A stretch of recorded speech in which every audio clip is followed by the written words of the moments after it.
Hello दोस्तों, नमस्कार। मैं अरविंद कुमार आप सभी का स्वागत करता हूं आपके अपने यूट्यूब चैनल अरविंद कुमार गुरुजी में। दोस्तों, आज का ये विज्ञापन जो होने वाला है वो एसएससी के द्वारा निकला हुआ है। इससे पहले हमने जो बात करी थी, पिछला विज्ञापन जो था वो भी एसएससी के द्वारा था, लेकिन वो एसएससी सिलेक्शन पोस्ट के लिए था। आपकी जो विज्ञापन आया है वो एसएससी के द्वारा आया है स्टेनोग्राफर पोस्ट के लिए। ठीक है, तो स्टेनोग्राफर ग्रेड सी और ग्रेड डी के रिक्रूटमेंट 2025 का नोटिफिकेशन जारी कर दिया गया है। टोटल वैकेंसियों की बात करते हैं तो 2100 वैकेंसी स्टेनोग्राफर की होने वाली हैं। ठीक है, तो इस भर्ती को जानने से पहले बहुत से हमारे साथी ऐसे होंगे जो स्टेनोग्राफर का पहली बार नाम सुन रहे होंगे या स्टेनोग्राफर की भर्ती के बारे में जानना चाहते होंगे कि आखिर स्टेनोग्राफर होता क्या है। ठीक है, तो सबसे पहले हम इसके बारे में बात करेंगे, फिर क्वालिफिकेशन के बारे में बात करेंगे, फिर इसके बाद स्किल्स के बारे में क्या रिक्वायर्ड है वो ज़रूरत है, फिर एज है, इसके बाद एप्लीकेशन कब स्टार्ट होंगे, एग्ज़ाम कब होगा, फीस क्या होगी, सिलेक्शन प्रक्रिया कैसे रहती है, एग्जाम पेपर पैटर्न क्या रहने वाला, सिलेबस क्या रहने वाला। इन सारी चीज़ों में आज इस वीडियो के माध्यम से आप लोगों के साथ डिस्कस करने वाले हैं। तो दोस्तों, जैसा कि हमारे बहुत से साथी जानते होंगे, स्टेनोग्राफर जो एसएससी के पहले से तैयारी करते हैं वो लोग जानते होंगे, लेकिन जिन्होंने अभी इसी साल पिछले साल इंटरमीडिएट का एग्ज़ाम पास किया, बहुत से ऐसे भी साथी होंगे जो इसके बारे में नहीं जानते होंगे। तो स्टेनोग्राफर आप लोगों ने देखा होगा, किसी भी सरकारी महकमे में अगर आप जाते हो तो तो वहाँ उस महकमे का कोई ना कोई एक अफ़सर होता है जो आईएएस या पीसीएस लेवल का अफ़सर होता है। ठीक है, तो उसके बाहर एक आपको बैठा होगा, एक बाहर एक पीए बैठा रहता है। ठीक है, पीए ज़्यादातर स्टेनोग्राफर ही होते हैं, जो मतलब जिनके द्वारा ही आपको अगर किसी अधिकारी से मीटिंग करनी है, मिलना है, बात करना है, तो सबसे पहले आप उसके पीए के पास जाते हैं और वो पीए ही आपको अपॉइंटमेंट देता है कि आप अधिकारी से मिल सकते हो या नहीं मिल सकते हो, जो भी है। तो वो जो पीए की जो क्वालिफ़िकेशन होती है, उस जो एग्ज़ाम क्वालिफ़ाइड करके पहुँचते हैं, वो ज़्यादातर सब स्टेनोग्राफर का ही एग्ज़ाम क्वालिफ़ाइड करके पहुँचते हैं।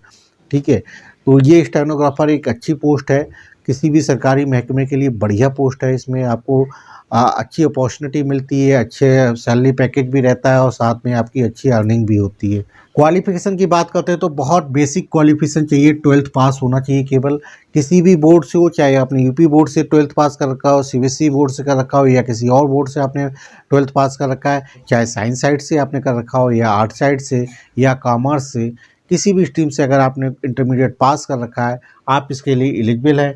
बस कंडीशन ये है कि आपकी एज जो 18 से 27 साल के बीच होनी चाहिए, अगर आप स्टेनोग्राफर ग्रेड डी के लिए आवेदन करना चाहते हैं। वही बात करते हैं, अगर आप आवेदन जो है ग्रेड सी की पोस्ट के लिए करना चाहते हैं तो आपकी एज 18 से 30 साल के बीच होनी चाहिए।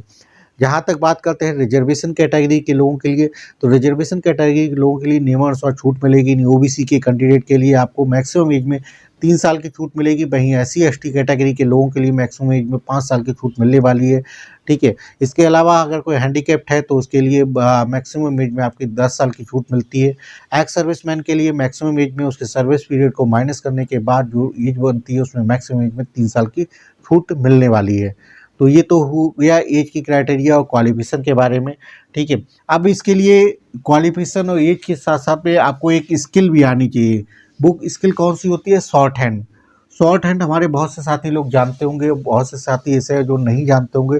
जो नहीं जानते हैं उनके लिए हम बताते हैं कि शॉर्ट हैंड में क्या होता है।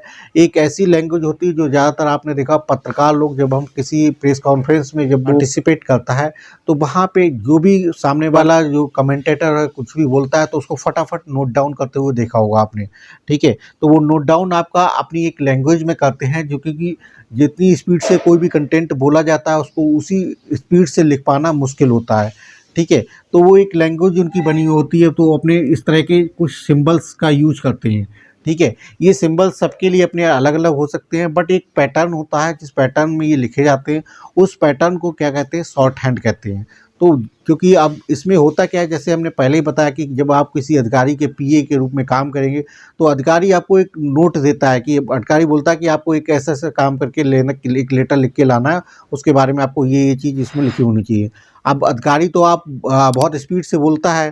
ठीक है, आप उसे बार बार पूछ नहीं सकते जी सर आप डिक्टेशन करके नहीं कर सकते, तो उसके लिए आप फटाफट लिखने के लिए आपको एक लैंग्वेज सीखनी पड़ती है, शॉर्ट हैंड जिसे बोलते हैं। ठीक है, तो आपने शॉर्ट में आपने कुछ वर्ड्स होते हैं उनको आपने लिखा जाता है, उसकी पूरी एक आपका 5-6 महीने का ये कोर्स होता है, सर्टिफिकेट और कोर्स होता है। ठीक है, आप वो कर लीजिए। सर्टिफिकेट की इसमें आवश्यकता नहीं होती, बट ये आपको ये लैंग्वेज आनी चाहिए। ठीक है, तो वो आपकी हो गई शॉर्ट हैंड। ठीक है। ठीक है, तो वो शॉर्ट हैंड आपका आना चाहिए। तो इसके लिए जो स्किल्स रिक्वायर्ड है वो शॉर्ट हैंड आनी चाहिए। शॉर्ट हैंड आपकी इंग्लिश में भी हो सकती है और हिंदी में भी, दोनों में जिसमें भी आपको आता है वो आना चाहिए। ठीक है, इसमें होगा क्या, एग्जाम के दौरान आपको 10 मिनट का डिक्टेशन बोला जाता है। ठीक है, हिंदी या इंग्लिश दोनों में जिसमें भी आप चाहते हैं। ठीक है, उस डिक्टेशन को आपको टाइपिंग करके आपको मैटर बनाना होता है। जो आपने को लिए डिक्टेट किया गया है, जो मैटर आपको बोला गया है, वो आपने अपने शॉर्ट हैंड में अपने पेपर पे नोट डाउन किया 10 मिनट के लिए। ठीक है, अब उस 10 मिनट के जो मैटर आपने पेपर पे नोट डाउन किया, उसको फिर कंप्यूटर पे बैठ के आपको उस मैटर को अपने मतलब टाइप करना होता है कि आपने जो नोट डाउन किया उसको आपको पूरा एक लेटर के रूप में टाइप करना होता है। ठीक है, उसके लिए जो टाइम मिलता है आपको, इंग्लिश के लिए आपको 50 मिनट का समय मिलता है ग्रेड डी के लिए, और हिंदी के लिए जो है आपको 65 मिनट का टाइम मिलता है उस जो डिक्टेट किए हुए पैराग्राफ को आपको टाइप करने के लिए। अगर ग्रेड सी की बात करते हैं तो इसमें जो टाइम मिलता है ग्रेड सी के लिए 40 मिनट आपको इंग्लिश के लिए मिलता है, लिखने के लिए, टाइपिंग करने के लिए, और 55 मिनट जो है आपको हिंदी के लिए टाइम मिलता है ग्रेड सी के लिए। ठीक है, ठीक है, तो ये चीज़ आपको समझ में आ गई ना, इसमें कोई डाउट नहीं है ना कि स्टेनोग्राफर का जो आपको क्या होता है, शॉर्ट हैंड क्या होते हैं। तो स्टेनोग्राफर में आपको एक शॉर्ट हैंड भी आनी चाहिए और साथ में आपको टाइपिंग भी आनी चाहिए। अगर जिन लोगों ने अब तक नहीं सीखी है, अगर उनको इस तरह की जॉब करने का इंटरेस्ट है, तो आप लोगों से एक रिक्वेस्ट है कि आप अभी से सीखना शुरू कर दीजिए। देखिए 6 महीने आपको शॉर्ट हैंड सीखने में लगेंगे और 4-5 महीने का आपका टाइपिंग का, मतलब कुल मिला के 8-10 महीने का ये प्रोग्राम है। 8-10 महीने का ये प्रोग्राम अगर आप सीख लेते हैं तो ये समझ लीजिए इसमें बहुत सी ऐसी वैकेंसी होती है, कई डिपार्टमेंट्स में ऐसे निकलती हैं जिसमें बहुत कम जो है कंपटीशन रहने वाला होता है। मतलब आज की डेट में भी, इतनी बेरोजगारी के दौर में भी, आप ये मान के चलिए कि कोई नौकरी ऐसी है जिसमें कि सबसे कम कंपटीशन है या जिसमें आसानी से नौकरी पाई जा सकती है, वो यही शॉर्ट हैंड वाले एग्जाम्स में ही आपको नौकरी बड़ी आसानी से आराम से मिल सकती है। तो बहुत थोड़े बहुत का आपको कंपटीशन की तैयारी तो करनी पड़ेगी, लेकिन और कम वैकेंसियों के कंपैरिजन में देखा जाए तो इसमें जो है एग्ज़ाम का जो पेपर पैटर्न होता है वो थोड़ा मॉडरेट होता है। जो आपकी मेरिट भी है वो थोड़े हिसाब से ही जाती है, बहुत ज़्यादा टफ उसमें नहीं जाती है। ठीक है, तो इसलिए अगर आपका मन है इसको आपको करने के लिए, तो आप इस तरह की भर्ती में अगर जाना चाहते हैं तो इसको आप सीख लीजिएगा और बड़े आराम से इसको आप फिर बाद में आपके लिए बड़ी हेल्पफुल होगी आगे आने वाली भर्तियों के लिए। ठीक है, अब सबसे पहले बात कर लेते हैं एप्लीकेशन। तो आवेदन पत्र की बात करते हैं तो 5 जून 2025 से इसके आवेदन पत्र भरने शुरू हो जाएंगे, मतलब आज से ही इसके आवेदन पत्र भरने शुरू हो चुके हैं। ठीक है, लास्ट डेट की बात करते हैं तो 26 जून 2025 रहने वाली है। डेट्स का बहुत ध्यान रखिएगा, लास्ट डेट 26 जून 2025 रहने वाली है। और लास्ट डेट के लिए इंतजार भी मत करिएगा, कम से कम 4-5 दिन पहले ही आप लास्ट डेट से आवेदन कर दीजिएगा, क्योंकि एसएससी की साइट में बहुत सारे लोग आवेदन करते हैं। इस समय ओटीआर की प्रक्रिया भी चल रही है, तो साइट बहुत बिजी हो जाती है, कई बार लास्ट समय में आप फॉर्म फिल करने से वंचित रह सकते हैं। तो इसलिए समय रहते इसको आवेदन जरूर करिएगा। एग्ज़ाम्स की बात करते हैं तो इसकी एग्ज़ाम डेट भी फिक्स है, 6 अगस्त 2025 से इसके एग्ज़ाम शुरू हो जाएंगे, जो 11 अगस्त 2025 तक आपके चलने वाले हैं। 4-5 दिन का इसमें एग्ज़ाम शेड्यूल रहने वाला है। इसके बाद बात करते हैं फ़ीस के लिए। तो जनरल ओबीसी ईडब्ल्यूएस के लिए जो फ़ीस है वो 100 रुपये रहने वाली है। वहीं फीमेल एससी और एसटी कैटेगरी के लिए कोई भी फ़ीस नहीं रहने वाली है। हैंडीकैप कैटेगरी के लिए कोई भी फ़ीस नहीं रहने वाली है, 0 फ़ीस रहने वाली है। एक्स सर्विसमैन कोई है तो वो आवेदन करना चाहते हैं तो उसके लिए भी फ़ीस जो है 0 रहने वाली है। सिलेक्शन प्रक्रिया जैसा कि हमने पहले भी बताया, इसमें एक आपको सिंगल एक रिटन एग्ज़ाम होगा। ठीक है, उसको जो क्वालिफाइड करेगा उसके लिए बाद में आपको स्किल टेस्ट होगा। स्किल टेस्ट में हमने जैसे पहले आपको बता ही दिया, शॉर्ट हैंड होगा और उसके बाद आपकी टाइपिंग होगी। ठीक है, जो स्किल टेस्ट और रिटन क्वालिफाइड कर लेगा उसके लिए बाद में आपकी जो है मेरिट बनेगी। मेरिट बनने के बाद में डॉक्यूमेंट वेरिफिकेशन होगा। डॉक्यूमेंट वेरिफिकेशन जो आपका इसके बाद आपका डॉक्यूमेंट वेरिफिकेशन होगा। डॉक्यूमेंट वेरिफिकेशन के बाद आपकी ज्वाइनिंग हो जाएगी। ठीक है, तो ये था सिलेक्शन प्रक्रिया। अब हम जान लेते हैं कि जो सीबीटी यानी ऑनलाइन कंप्यूटर बेस्ड एग्जाम होगा उसका पेपर पैटर्न क्या रहने वाला है।